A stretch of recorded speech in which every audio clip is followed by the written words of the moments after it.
안녕하세요. 굿맘마 제대로 국어 송은영입니다. 만나서 반가워요. 여러분들 공부 잘하고 있으신가요? 좀 불안한 가운데도 그래도 중심을 잘 잡고 하고자 하는 공부를 척척 잘 진행하고 있으신 분들도 많은 것 같아서 마음이 놓이는 부분도 있는데, 이제 문학이라는 과목을 좀 잘하고 있으실지 염려가 되는 부분이 있어서 방향 제대로 잡고 좀 경제적으로 공부하셨으면 좋겠다라는 그런 마음으로 영상을 구성을 하기 위해서 카메라를 켰습니다. 일단은 문학에 대한 기초가 없으신 분들은 이제 문학 강의를 들어주시면 너무 좋습니다. 그래서 군무원적은 이제 문학 강의가 총 50강 정도 구성이 됩니다. 그래서 1시간 안 되는 강의들도 있으니까는 이제 하루에 2강씩 듣는다 치면은 우리가 한 달 정도 되면 이제 강의를 다 들으실 수 있을 것 같거든요. 문학 이론이라든가 그리고 필수적 문학 갈래적 지식, 그리고 이제 고전과 현대에서 꼭 봐야 되는 필수 작품들, 그리고 유형별 접근 방법들, 이런 것들 전반적으로 쫙 보시면 굉장히 좋고요. 문법처럼 명확하게 정리되는 느낌이 없어서 문제를 푸는데 좀 도움이 될까라는 생각들도 많이 하시는 것 같은데요. 문학이라는 굉장히 애매모호하고 그리고 엉켜있는 그런 문제를 우리가 뭐 강의라든가 이제 공부를 통해서 이제 한 줄기 저장해 놓은 지식으로 확 이제 뭔가 풀어내는 그런 경험들을 할 수가 있거든요. 그래서 강의를 좀 들어보실 것을 제가 추천을 합니다. 여러분, 고전은 이렇게 공부를 해주세요. 우리가 고전과 현대가 있을 때 현대는 사실 뭐 갈래가 뻔합니다. 뭐 현대시 그리고 현대 소설이에요. 하지만 고전에는 여러 종류의 갈래가 있기 때문에 여러분들이 일단 갈래 지식을 좀 아셔야겠고요.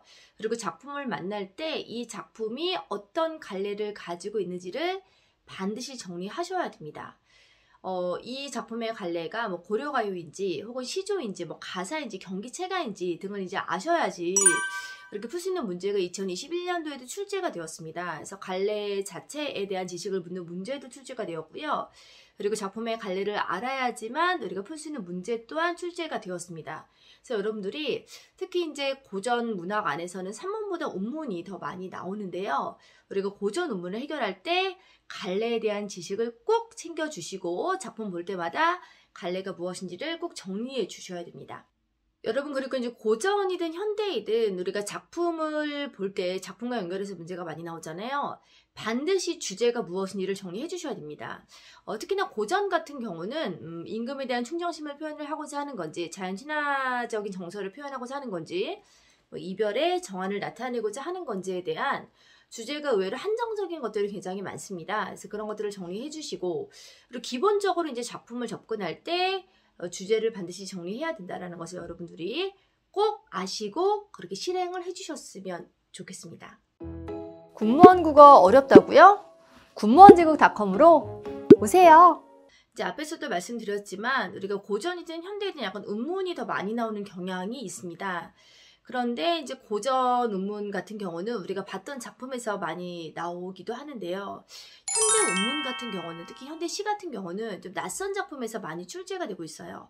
제가 이 이야기는 누차 항상 하고 있는 부분인데 2021년도에도 이제 그런 방향으로 출제가 되었습니다. 그럴 때 우리가 낯선 작품을 해석해내는, 그리고 그 작품 안에서 이제 중요한 포인트를 발견을 해낼 수 있어야 되는데, 그러기 위해서 이제 가장 중요한 게 여러분 명심하세요.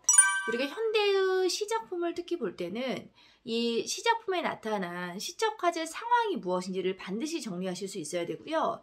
그리고 그러한 상황에서 시적 화자가 느끼는 마음 상태, 즉 정서가 무엇인지를 정리되어 있는 부분을 보시고 외우시기보다는 여러분들이 직접 여러 가지 나와 있는 내용들을 통해서 뽑아내시고 연습하시는 과정이 굉장히 중요합니다.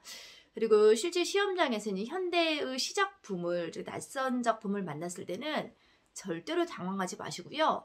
반드시 생각을 하셔야 되는 게 시적 상황이 무엇인가, 어떤 상황인가, 어떤 상황에 처해져 있지, 그리고 시적 화자가 무엇을 느끼고 있는가만 여러분이 잡아내실 수 있으면은, 그리고 시 갈래의 기본적인 지식만 챙기고 있다면은 다 풀 수 있다는 걸 명심하시고 그런 연습 끝에 자신감 있게 접근하시면 됩니다. 넷째는 현대 산문에 대해서 좀 말씀을 드릴까 해요. 현대 운문보다는 현대 산문은 우리가 봤던 작품에서 좀 출제가 될 확률이 좀 많습니다. 그럴 경우 이제 앞에서도 언급을 했다시피 작품의 주제 정리하시는 것이 기본적으로 중요하고요. 그리고 작품의 줄거리, 기본적으로 어떤 내용을 담고 있는가를 이제 확인하시는 것 중요합니다.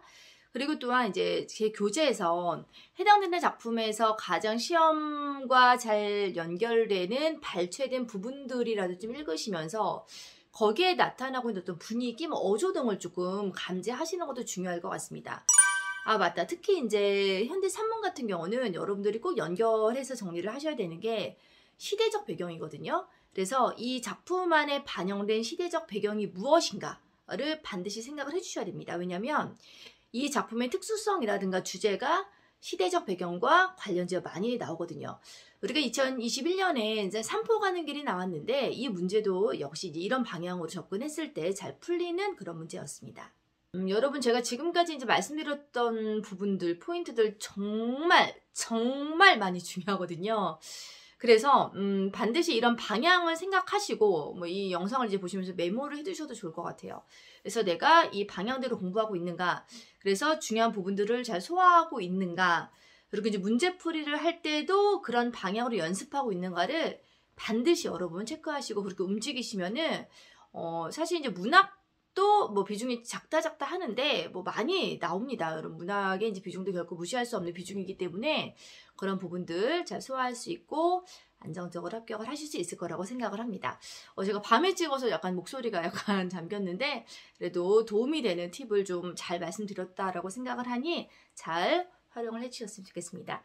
그럼 저는 또 다음 영상에서 만나도록 할게요. 여러분, 공부하시느라 너무 힘드시죠? 오랜만에 파이팅 외쳐드리겠습니다. 파이팅!